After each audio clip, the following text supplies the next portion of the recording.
Welcome back to Growing Up in the Wilds of Suburbia. I am your host, Chad Everett Broshears, and today is an episode on Father's Day. This one is one that's pretty dear to me.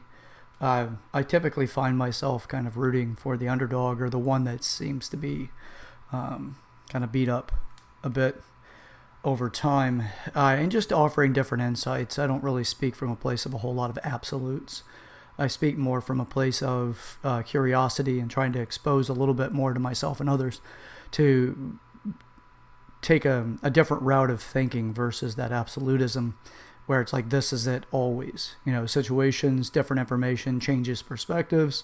And that's the purpose of the channel of Growing Up in the Wilds of Suburbia, is to offer different perspectives and insights into all sorts of subjects, none of which are going to be coming from, or at least an average going to be coming from, the place of being absolutely right. It's more about the place of coming from curiosity to learn more. So as far as the Father's Day goes, this is for, obviously for everybody in the family unit, but I greatly appreciate all the fathers that are out there, my family members that are fathers, my own father and his, I greatly appreciate and respect as I look back on his life, and the influences that he had, and how we were kind of directed to feel about our father in his absence while he was working, because he spent a lot of time at work and then played and all the rest of that fun stuff. So this is a great appreciation for him and for the other fathers that are out there. It's in my adult life that I actually can give my father the appreciation that he was due.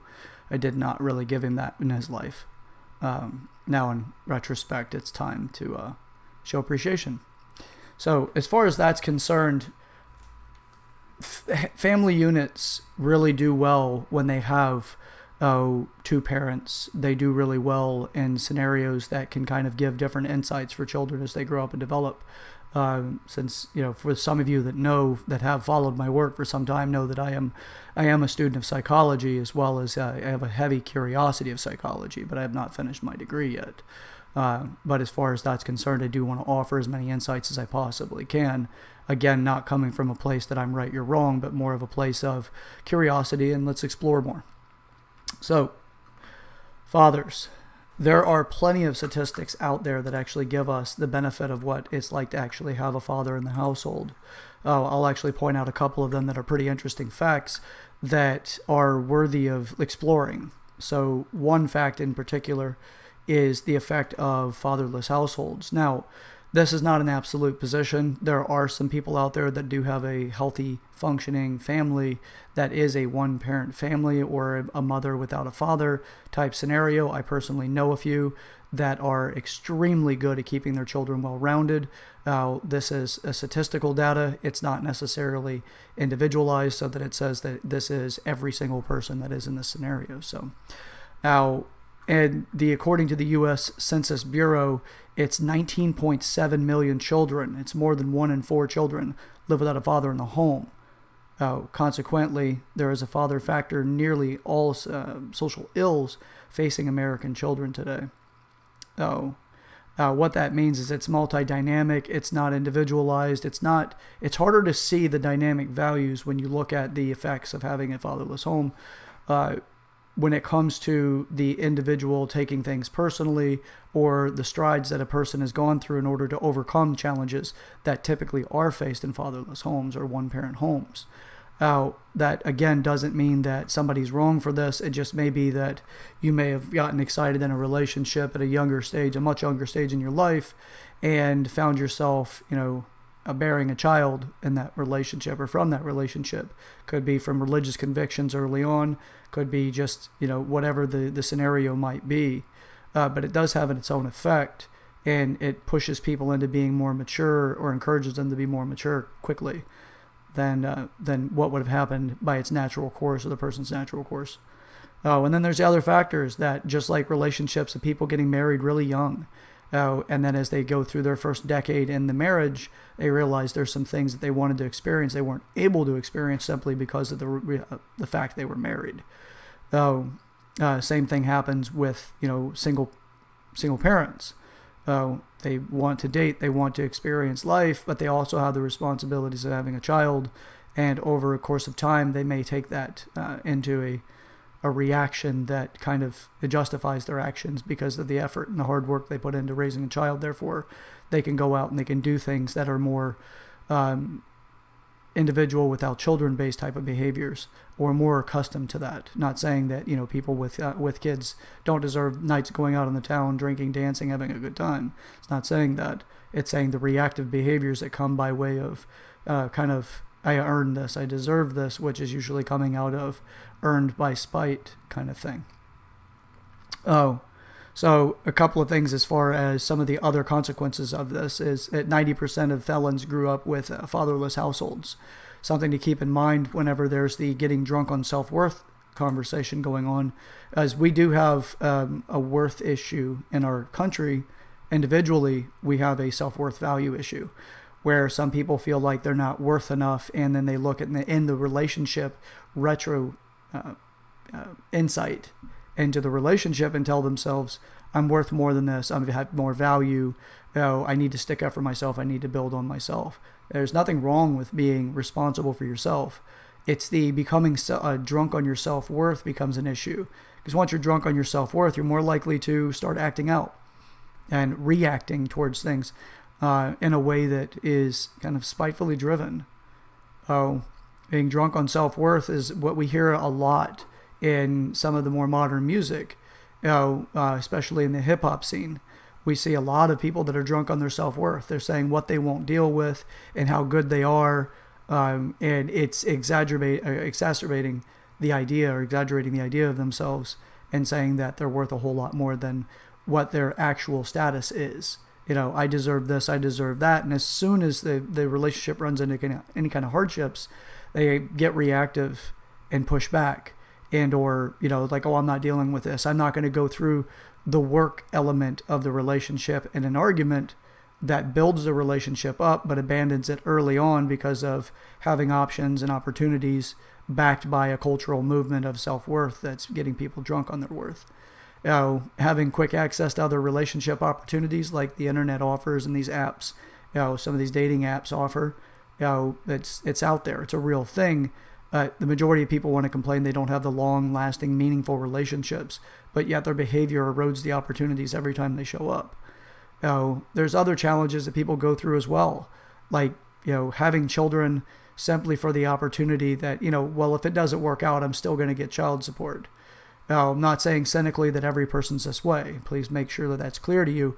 That is my intent, is to make sure that you understand that I'm not saying everybody does this, but there are people that reap the benefit from having that opportunity, having the child support system kick in and to be another finance opportunity for that child, so that the woman, the mother can have more of what she wants, having more financial opportunity.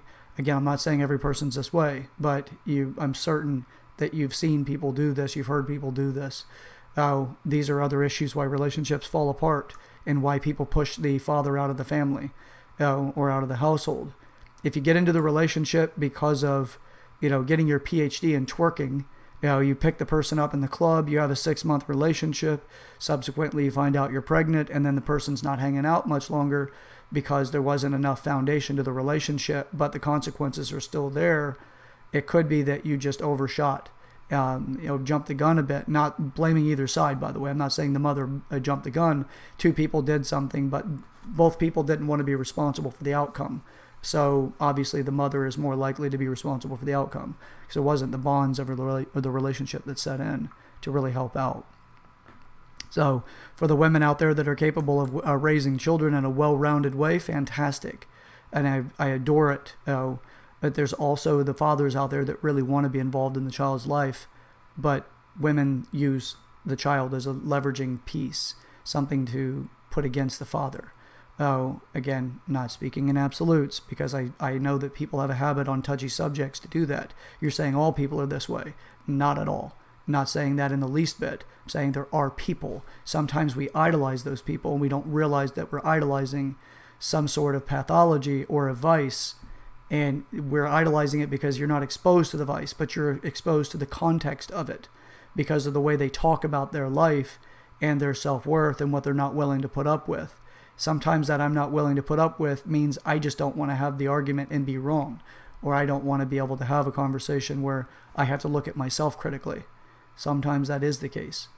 To remove people out of your life, if you haven't tried all efforts to try to create a meaningful, lasting, and healthy relationship, counseling is a great direction. Do what you can to try to go that route. Even if your partner doesn't go into counseling, do it for yourself. There's going to be a lot of great insights that you can get on how to not create more disruption in your child's life as the father is not playing along.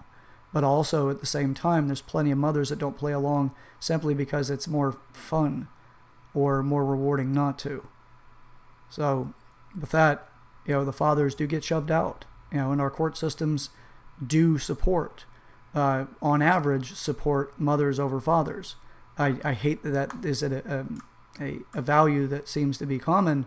It has happened in my family, and it came at the expense of my niece. And for anyone that wants to sit back on their high horse thinking that I'm trying to preach, I'm not. My family has gone through a lot of heartache. I lost my niece to her mother's drug addiction. She got into the medications that she was using for her, the mother was using for her recreational purposes, to go and just get messed up every weekend, or as often as she could. It was more often than the weekend. And my niece found the pill sitting on the nightstand, took it while her mother was in the bathroom taking a shower or whatever after a weekend of partying, and my niece overdosed that night, and she's no longer with us. And the DCF, Florida Child Services, treated my brother as a criminal the entire time and gave her, the mother, a break as often as possible. And that just led up to the point where we lost my niece.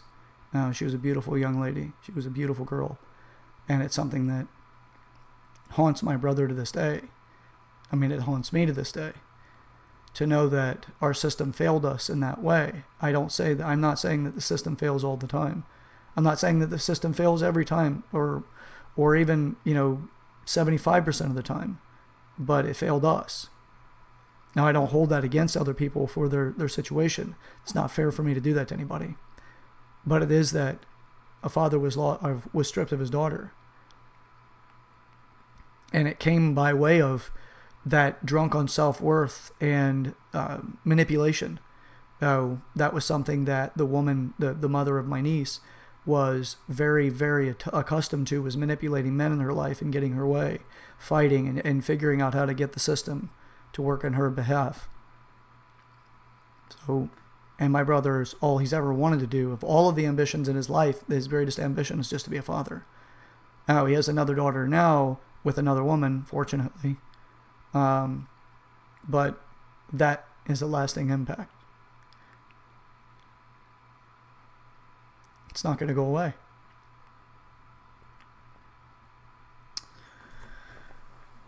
So I ask for the people that watch, or that are watching these episodes, or that follow this, consider that there's a lot more that happens to a child whenever you create these arguments with a father. There could be some costs that you don't know you'll have to pay, and you'll pay the rest of your life.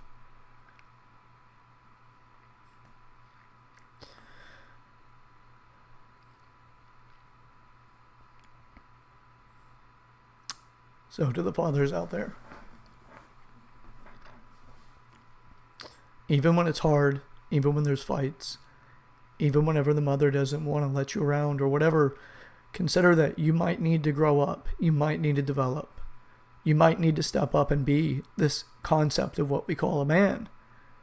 Man up. Going out getting messed up every weekend because you can't cope with the life that you have, and you're a father, you really should look at the fact that you have a child. And it's, you either man up or you empower another man to man up to be in place for you.